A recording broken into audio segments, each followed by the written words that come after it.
Bom dia! Estamos de volta com as nossas reflexões matinais, a Corsa da Manhã. A palavra do dia é comunhão.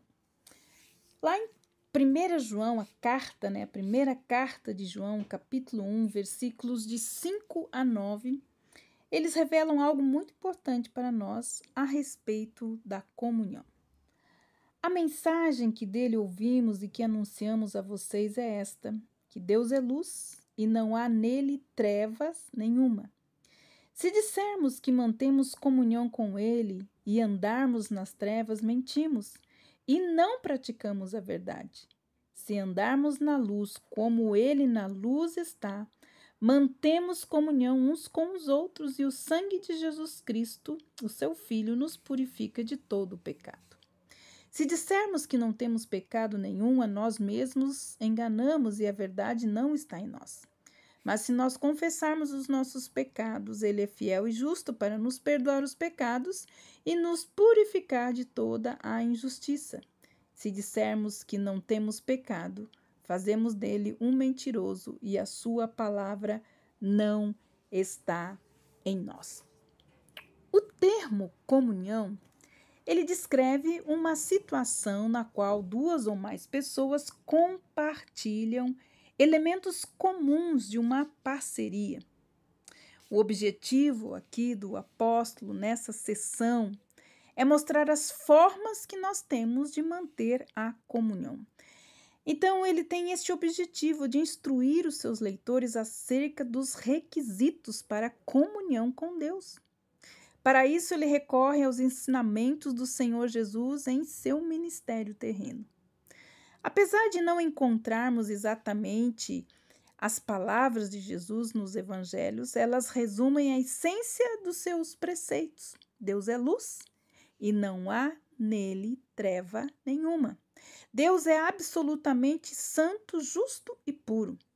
Não pode considerar nenhum tipo de pecado de modo favorável.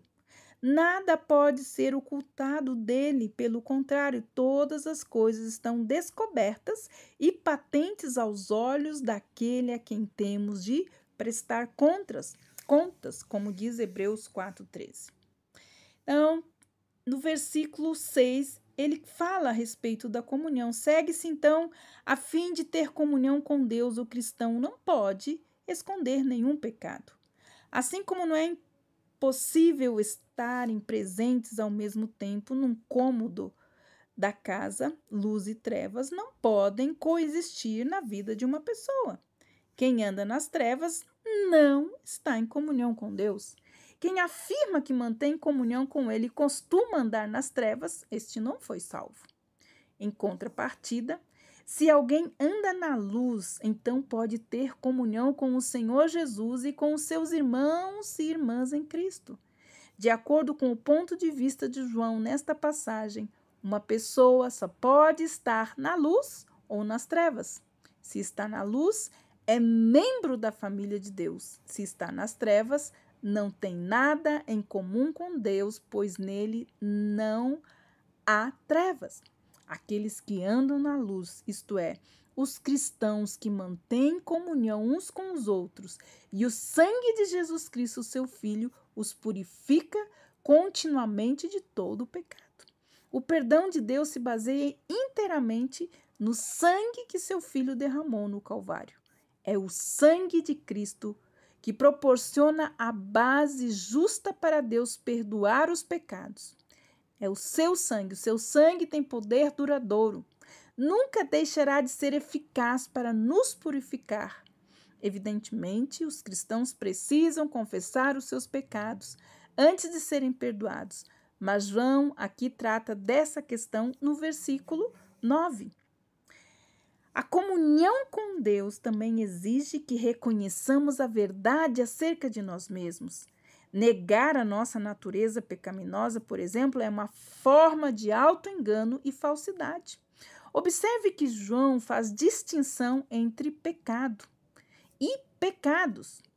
O pecado se refere à nossa natureza corrupta e perversa. Os pecados são nossos maus procedimentos. Na verdade, Aquilo que somos é muito pior que aquilo que já vimos até agora. Graças a Deus, porém, que Cristo morreu por nossos pecados, por nosso pecado e também pelos nossos pecados. A conversão não implica em a erradicação da natureza pecaminosa, antes representa a implantação de uma nova natureza, da natureza divina, que nos dá poder para vencer o pecado que há em nós. Então, a fim de andarmos diariamente em comunhão com Deus e com os nossos irmãos em Cristo, precisamos confessar os nossos pecados. Pecados de comissão, de omissão, de pensamento, de atos, pecados secretos, pecados públicos.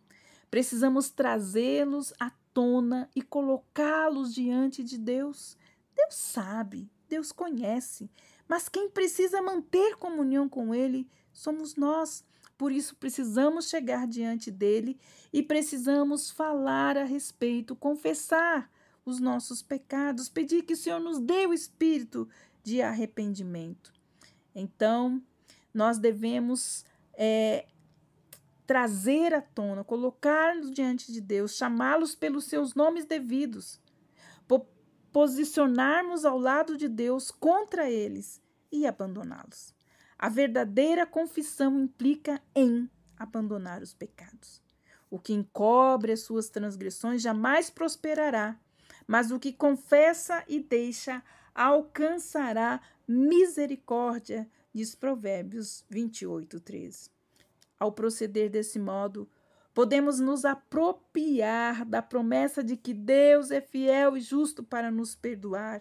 É fiel no sentido de que prometeu perdoar e cumprirá sua promessa. Ele é justo para nos perdoar, porque encontrou uma base justa para o perdão na obra vicária do Senhor Jesus Cristo na cruz.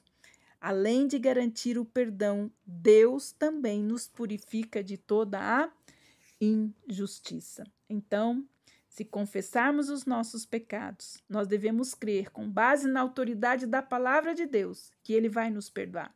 E se Ele nos perdoa, devemos estar dispostos também a perdoar a nós mesmos, a fim de manter a nossa comunhão com Deus e também com os nossos irmãos. Que Deus abençoe você e até amanhã com as nossas reflexões matinais, a Corsa da Manhã.